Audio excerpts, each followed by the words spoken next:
Hello, स्वागत है आप सभी का GKRWA स्टडी पर। मेरा नाम निधि। आज के वीडियो में हम डिस्कस करने वाले हैं हिंदी के टॉप 30 ऐसे क्वेश्चन आंसर जो कि सभी परीक्षाओं के लिए महत्वपूर्ण रहेंगे। तो आप लोग वीडियो को शुरू से अंत तक ज़रूर देखिएगा और 30 में से कितने क्वेश्चन का आंसर आप सही कर पा रहे हैं, अपना स्कोर हमें कमेंट बॉक्स में ज़रूर बताइएगा। तो चलिए अब हम शुरू करते हैं फर्स्ट क्वेश्चन से। होली का तत्सम शब्द क्या होगा? बताइए क्वेश्चन नंबर 1 का राइट आंसर क्या है? ऑप्शन सी इसका राइट आंसर होगा। होली यह एक तद्भव शब्द है, इसका तत्सम होगा होलिका। कर्कश का विलोम शब्द क्या है? बताइए कर्कश का विलोम शब्द क्या होगा? मधुर। मधुर कर्कश का विलोम शब्द है। अ प्लस ई बराबर ए से मिलकर कौन सी संधि बनती है? बताइए इसका राइट आंसर क्या होगा? गुण संधि। अ प्लस ई बराबर ए, इससे गुण संधि बनती है। देखिए अगर किसी शब्द में ए की मात्रा या तो ओ की मात्रा दिखे तो वहाँ पर गुण संधि होगा, जैसे कि महेंद्र।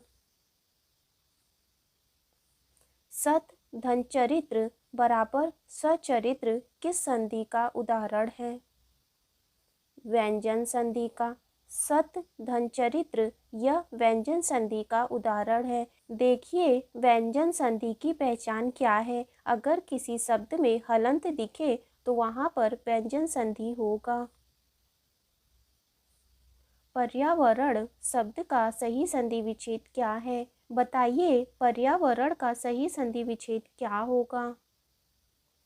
ऑप्शन बी इसका राइट आंसर है। परि धन आवरण यह पर्यावरण का सही संधि विच्छेद है और इसमें यड़ संधि है। देखिए हम यड़ संधि को कैसे पहचानते हैं? अगर य र व के पहले कोई आधा शब्द दिखे तो वहाँ पर यड़ संधि होगा। शुद्ध वर्तनी का चयन कीजिए। बताइए इनमें से कौन सी वर्तनी शुद्ध है? ऑप्शन डी इसका राइट आंसर होगा। संप्रेषण यह वर्तनीय शुद्ध है।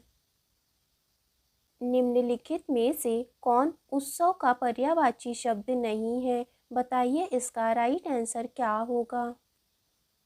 मेला। मेला उत्सव का पर्यायवाची शब्द नहीं है। मेला तमाशा का पर्यायवाची शब्द है। उत्सव के पर्यायवाची शब्द समारोह, पर्व, त्योहार है।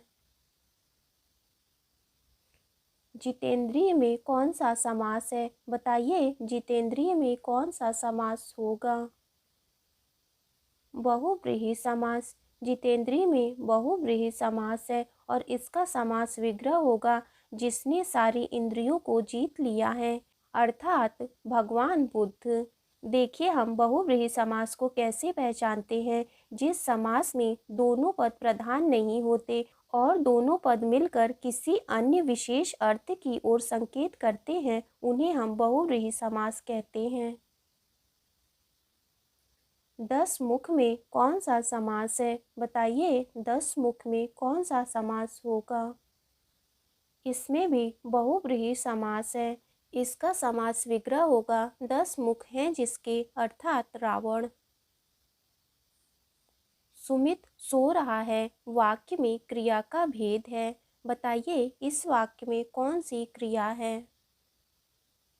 अकर्मक क्रिया। सुमित सो रहा है इस वाक्य में अकर्मक क्रिया है।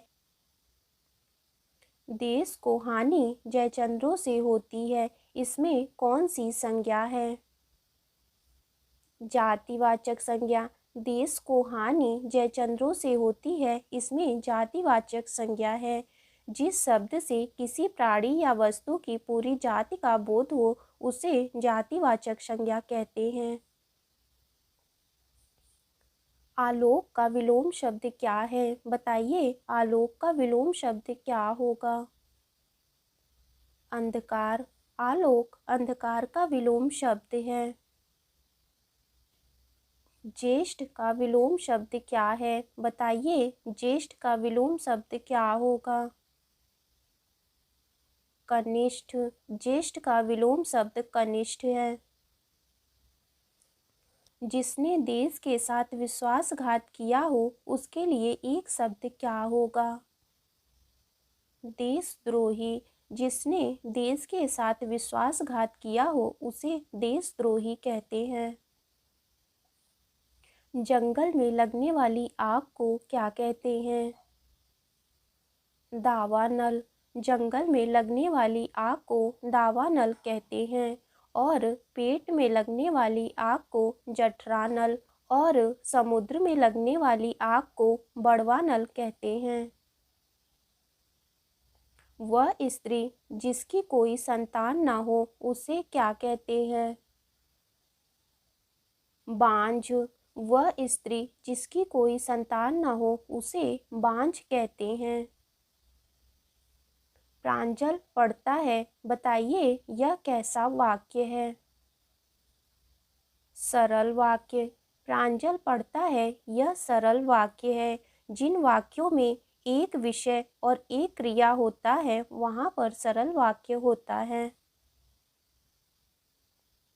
तुलसीदास ने कहा है कि विनाश काल में मनुष्य की बुद्धि भ्रष्ट हो जाती है। बताइए यह कैसा वाक्य है?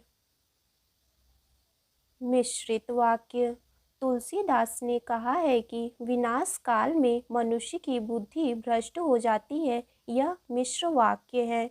जिस वाक्यों में एक सरल वाक्य के साथ साथ कोई दूसरा उपवाक्य भी हो उसे मिश्र वाक्य कहते हैं। वहाँ जाओ, बताइए यह कैसा वाक्य है?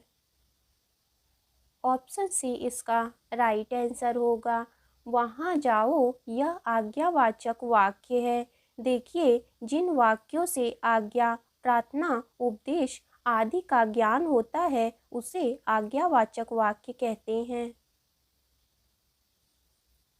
मांगे भीख गांव की जमा का क्या अर्थ है? बताइए मांगे भीख गांव की जमा का क्या अर्थ है?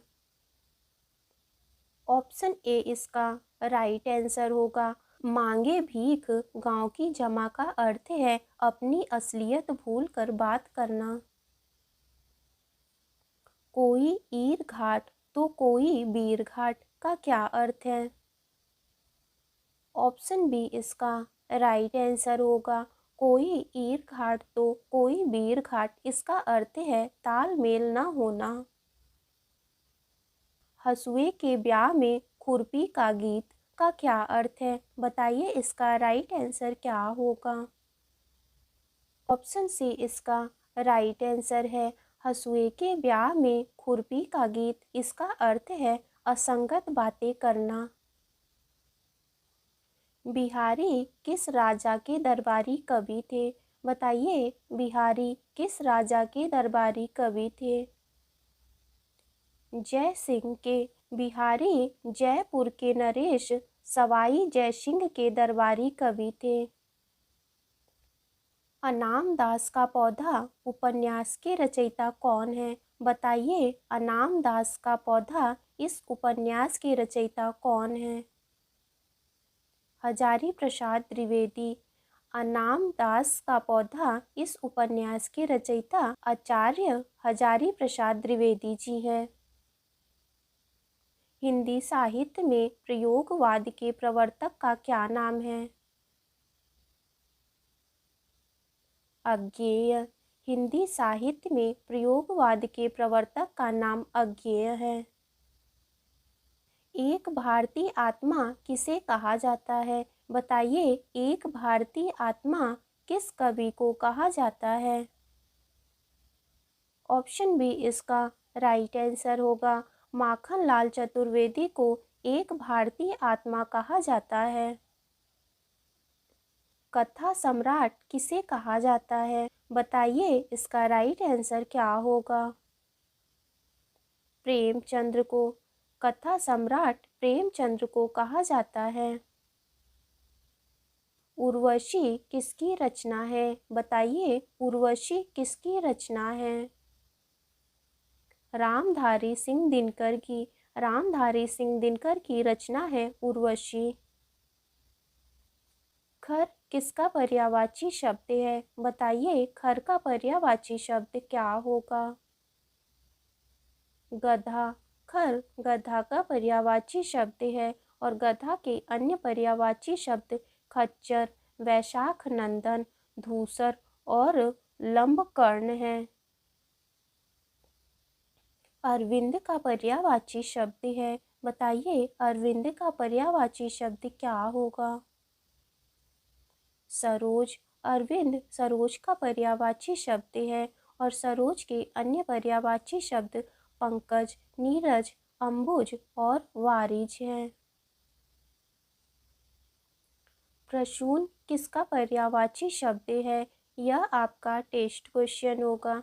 इसका आंसर आपको कमेंट बॉक्स में ज़रूर बताना है। तो आज की वीडियो आपकी यहीं तक थी। वीडियो अच्छी लगी हो तो लाइक करें, शेयर करें। अगर आप चैनल पे नए हैं तो चैनल को ज़रूर सब्सक्राइब करें।